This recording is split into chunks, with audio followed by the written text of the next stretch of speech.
هناك مشاعر لا تباح برسالة بل بنبرة صوت. هناك كلمات لا تقال صراحة بل تقرأ بفعل معين. هناك عتاب لا يأتيك مباشرة بل بصمت. العالم ليس واضحا كما يبدو لك. هناك أشياء خفية أصدق من تلك التي تأتي بوضوح، ليست واضحة إلا لمن يرى الأشياء بحدسه وإحساسه. الشعور لا يخطئ أبدا. السلام عليكم ورحمة الله وبركاته، حياكم الله وأهلا وسهلا بكم فيديو جديد، وإن شاء الله فيديو يعجبكم، فيديو كلش حلو ومنوع إن شاء الله. يا ربي تستمتعون برفقتنا. هنا أنا حبيت أصبح عليكم بأحلى صينية ريوق، وإن شاء الله يا ربي يسهمكم العافية. بعد ما خلصنا ريوقنا والحمد لله والشكر. طبعا أنا ما تريقت، أبو الأولاد وابني كانوا قاعدين وتريقوا. هنا أنا قمت بعد على وقت غسلت ملابس. شوفوا هذه أحلى لقطة من تشوفون ملابس مشرورة والطارمة مغسولة. الله، فد شي تحسون إنه البيت هو نظف من وحدة. بعد هنا أنا طبيت عزلت المسواق لأنه كان مسوقيلي، وهنا بعد أنا عزلته بعد ما خلصت من غسل الملابس. ما صورتها لكم على مود لا ياخذ وقت طويل بالفيديو، وأنا بصراحة من كنت متكاسلة إنه أشغل الكاميرا، قلت خلي أخلص غسل الفواكه وبعدين أصور لهم. هنا أنا بقت عنب وبقت جزر أكلت شوية، وهسه راح أوديهن للثلاجة وراح نشوف شنو راح نسوي غدا. طبعا هنا همين عندهم حلويات، أخذوا حصصهم، كل من أخذ حصته حطاها بجنطته للمدرسة، والباقي هنا أنا خليته بهاي السلة، اللي يريد يسحب وياكل. شوفوا بنات، اليوم غدا أنا راح أسوي فاصوليا. طبعا هم ما صورتها اليوم العجز فول، ما صورتها لأنه هواي مصورة فاصوليا. كنت سالقتها ومخليتها بالفريز مفرزتها يعني، بس حمست لها معجون وثوم، وبعدين ضفت الفاصوليا وضفت لها ماي وخليتها تطبخ. تشوفون هذا الوقف البيه هذه لأن الفاصوليا مسلوقة. ما أدري ليش أنا من أطبخ الفاصوليا المسلوقة هيك يصير بيها وقف، بس بعدين لا، من أخليه فور يروح هذا كله يروح. وهنا التمن بازلته بعده جار الطبخ بعد ما مستوي خليته بماي حار وملح وعفته يستوي على مود أبزله. أكيد تمن الحصى بالبزل كلش حلو يطلع، وبالتطبيق بعد أحلى. ما أدري أولادي كلش يرغبوا له، صايرين ما ياكلون البسمتي أبد أبد ما ياكلونه. ومن أطبخ هذا تمن الحصة ما أدري أشوفهم ياكلون بيه أكثر، تنفتح نفسيتهم وشهيتهم على هذا التمن. ما أدري ليش وشنو السر ما أعرف. هنا أنا سويت زلاطة لهانة ملونة عندي، وخيار وشوي طماطة. طبعا حتى طماطة قالوا لي لا تخلين هواي، خلي شوية، وثرمة جزر وشوية ليمون. خليت ملح وراح أخلطها هسه خلط عدل، وراح أضيف لها خل مال طرشي أو أي خل أبيض أو خل أسود. أنا مرات أسوي زلاطة اللهانة ما أخليها أي خل، أكتفي بالليمون اللي بيها، أحب هيك بدون خل. طبعا احنا مو كل ناكل الزلاطة، عندي 2 من ولدي ما ياكلون زلاطة والباقي لا ياكلوها. وهنا بدينا نتغدى. أكيد سهمكم العافية إن شاء الله يا ربي. ليش كل العراقيين يحبون الفاصوليا؟ يعني متفقين على حبها. أنا أحب الفاصوليا بس أحب الخضرة أكثر، تحس ديك طعمها مميزة، لذيذة حلوة. ما أدري ما تحسونها فاصوليا أبد، كلش طيبة، كلش أحب الفاصوليا الخضراء. وهاي هنا بدينا نتغدى. طبعا كلش طيبة الزلاطة ويا الفاصوليا، سهمكم العافية. هنا احنا العائلة ماكو عشقهم الفاصوليا، يموتون على الفاصوليا. يوميا أطبخ لهم فاصوليا ما يقولون لا. ومرات حتى إذا زاد يقولون ماما زاد غدا، يقولوا لي حميلي العشاء. والله أحميلهم تمن وفاصوليا وياكلونه بالعشاء من قد ما يحبونها. والزلاطة والليمون فد شي ويا الفاصوليا. طبعا هنا أنا حبيت آكل قدامكم حتى أشهيكم حتى اللي ما ياكل ياكل. وهذا حدي وخلصت غداي، وهنا الأولاد طلعوا للمدرسة، وأكيد بعد الغدا سبحوا وبدلوا وراح يطلعون للمدرسة.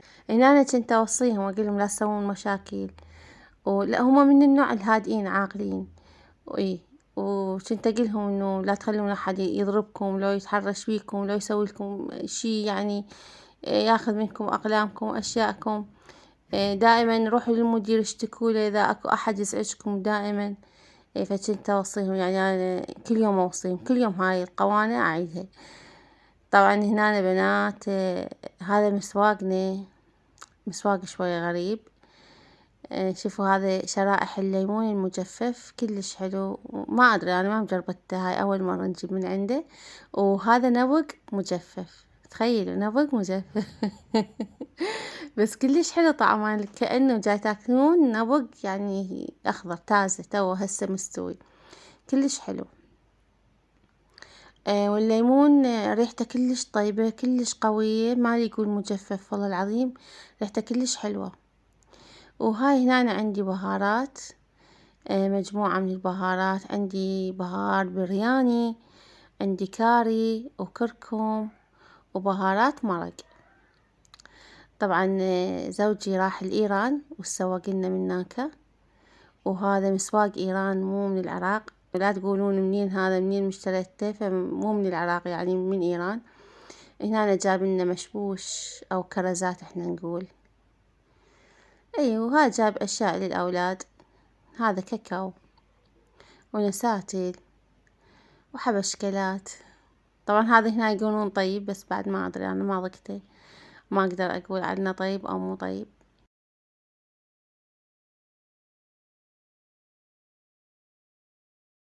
هذا هنا كاكاو هيك شلون الأصابع، أصابع شوكولاتة هيك. وجاب هنا جلي للأولاد يحبون الجلي، وجاب لهم كمية، يعني هيك صدفة صارت روحته بدون تخطيط بدون تفكير، هيك رأسا. وهذا أعتقد مايونيز بالأعشاب، لأن مثل ما قلت لكم ما فتحته ولا شفته ولا ذوقته أبد، بس هو مايونيز بالأعشاب. وهنا تونة. وهذا شنو بعد؟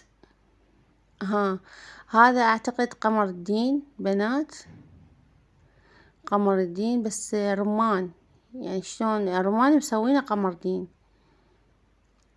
يقولون طيب، ما أدري هم ما ضقته إن شاء الله من أذوقه أو من أصوره لكم مرة ثانية راح أقولكم إذا طيب لو مو طيب.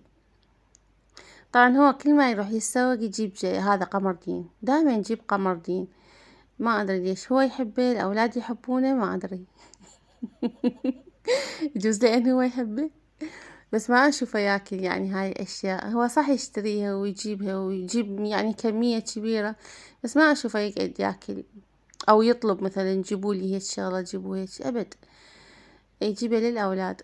وهذا نفس الشي كله قمر دين، قمر دين بالرمان، هما راسمين عليه يعني الصورة مرسوم عليها مشمش، بس هو لا مال رمان. وهذا همين هذا هم قمر دين بس على شكل مصاص، شوفوا شلون مسلفينينه بشكل حلو، شلون مغلفينه كلش حلو تغليفهم.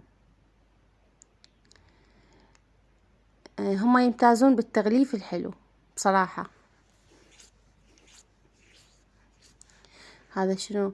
هذا ما صورته لكم إن أنا فتحته تفاجأت من شفته وشلته، هذه أشياء خاصة.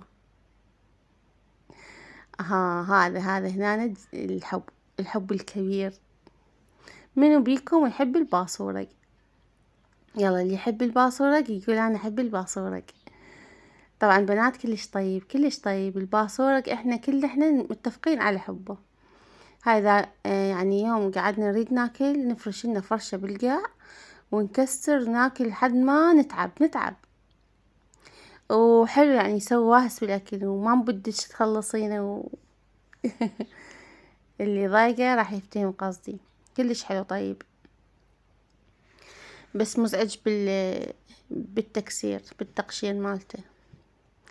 اي هنا جاب مجموعة من الشامبوهات، جاب لنا قهوة مرة. هاي القهوة كلش طيبة، انا اشتريت قبل فترة الشيشة كبيرة من عنده، كلش حلوة ولذيذة واحسها تشبع فعلا يعني تسند. وهنا أنا جاب شامبو فد نوعين، هذا مال الأطفال، بس كلش حلو هذا للشعر. وهذا أعتقد بلسم كان عندنا قبل استخدمناه، وبلسم هذا للشعر إذا نفس النوعية. هذا البريل، هذا الزاهي اللي ما أقدر أستغني عنه. كنت أحب زاهي العملاق لأنه يسوي رغوة كثيفة، بس من استخدمت هذا الزاهي لا، صار عندي العملاق ولا شي ما أقدر أغسل بيه، أحسه ما يسوي رغوة ما ينظف، لأنه هذا الزاهي كلش نوعيته قوية وكلش حلو، تخلون منه قطرات قليلة طبعا، يعني بيه رغوة كثيفة مو طبيعية.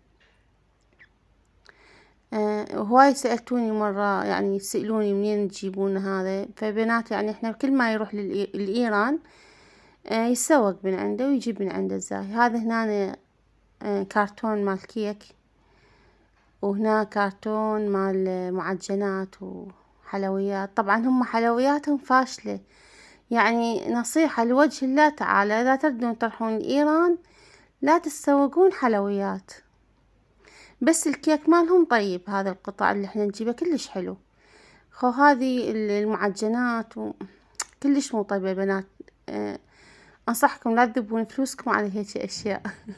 حلويات العراق أحلى وأرقى، كلش طيبة، بس هذه لا، حلوياتهم كلش مو حلوة. وأنا متوبته وقالت له لا تجيب من المعجنات، بس هذا الكيك كلش طيب ويحبونه الأولاد، صدق حلو طيب، بس باقي حلوياتهم لا كلش مو حلوة.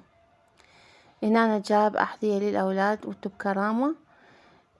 هذا الحذاء أعتقد اليوسف لك هذا الحذاء صار اليوسف، كلش حلو كلش عجبني أنا شكله، وما أدري فد شي غريب يعني. أحذيتهم ملابسهم كلش حلوة ومتانة، يعني اللبسة إذا تغسلينها 1000 غسلة تظل مثل ما هي، محافظة على شكلها ومحافظة على قوتها. وهذا الحذاء الثاني العباس. طبعا أنا اعتقدت هذا اليوسف لأنه هذا شوي يتراوالي أكبر من ذاك، بس لا صار العكس. وهنا يا بنات همين حصلنا شروة السمك، هذا هم من إيران جابه. حصله ما أعرف يعني الأسعار، لا حد يسألني على الأسعار لأنه ما أعرف الأسعار وما سألت أصلا عن الأسعار. بس السمك كلش تازة وريحته تجنن. هذا شنو اسمه؟ ما أعرف شنو اسمه، أعتقد هذا أبو حدبة يسمونه، شنو نسيت اسمه.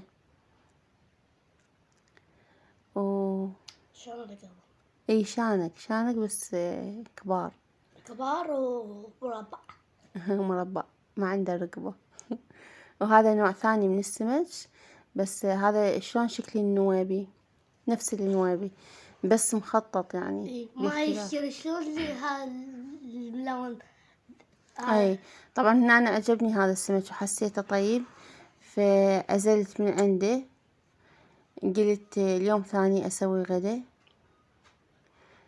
هنا طبعا هو أول ما أجي دخل العلاليق مال السمك بالفريز، بس أنا بعد ما عزلت المسواق وكفيت المطبخ وكفيت البيت طلعته من الفريز وقلت أخليه يعني بوجبات بكياسة، لأن تعرفون إذا تجمدون السمك كله سوا بعدين راح ينشلع قلبه، يعني شلون راح أطلع الوجبات، شلون راح ما أدري يعني أتبهدل.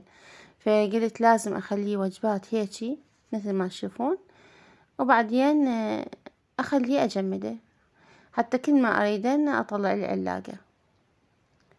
طبعا هو بكم نوع من السمك مشبوش وياه، بس سمك كلش تازة يعني ريحته كلش طيبة، وبعد ما أدري طعمه الله يعلم. إن شاء الله فد يوم أسوي وجبة وهم أصور لكم. لعشاق السمك أكيد راح ينتظرون هذا الفيديو. هنا أنا بديت أسوي من عنده وجبات. طبعا هاي الوجبة كلش كافية علينا، لأنه إحنا قسم من العائلة موجود بالبيت والقسم الثاني ما موجود، ما يتغدون ويانا وما يتعشون ويانا. فمرات من أسوي وجبة عشاء سريعة يستغربون البنات بالتعليقات، يكتبون انتو عائلة وهذه الوجبة شلون تكفيكم؟ بنات احنا عندنا 3 من أفراد العائلة ما يحضرون على العشاء، لأن يكون وقت دوامهم وقت شغلهم خارج البيت، فيتعشون هاي يومية، يتعشون خارج البيت. فأكثر الأوقات تكون عشانا سريع وخفيف، وبس تصورون يعني بس أنا ويوسف وعباس، بس فقط 3تنا. يعني على أكثر الأوقات إحنا يكون عشانا وحدنا. فأنتم من تشوفون مثلا أسوي أكلة سريعة وبكمية قليلة تستغربون، وفعلا حقكم يعني لأنه ما تدرون. فهذه أول مرة أقولكم. الأولاد خارج البيت عشاهم، زوجي دوام تعرفون يعني مو دائما متواجد بالبيت، فيعني من هذا الباب بس حبيت أوضح. هنا أنا بعد ما خلصت تقسيم السمك وخليته وجبات، أكيد راح أغسل السنق، لأن أول ما طلعت العلاليق خليته هنا بحوض السنق، فذبن ماي وصار ريحة زفر بالسنق، فراح أغسله فرد مرة على مود المطبخ يبقى نظيف. تعرفون ايدينا دائما بأول بأول نغسل ونمسح، وكله ما مسيطرين عليه. طبعا المطبخ أكثر مكان مزعج، بسرعة يتزعبل، بسرعة ينترس ماي، بسرعة يتوسخ، وبنفس الوقت بسرعة ينظف. شلون ما أدري. لو يكون متروس ماي أدخله ما أطول بيه، بسرعة أكفه وأغسله وأنظفه وأمسحه، بس يرجع يتوسخ.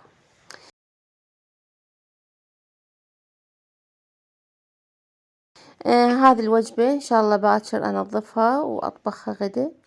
وهذا شوفوا هنا أنا سويته وجبات وخليته كله بعلاقة واحدة، وراح أدخلها للفريز حتى من أريد بس أسحب كيس. وهنا راح أبدي أمسح مكانه، خاف طاح شوية ماي زفر شي، خليته شوية معطر بالوصلة ومسحت الكاونتر. وهنا أنا سويت عشا كلش خفيف وسريع، سلقت لوبيا وسلقت بيض، شوية جبن، طرح، طماطة شلفت. احنا نسميه طرح، انتو باقي المحافظات يسمونه عطروزي، صح لو لا؟ احنا اهل البصرة نسميه طرح.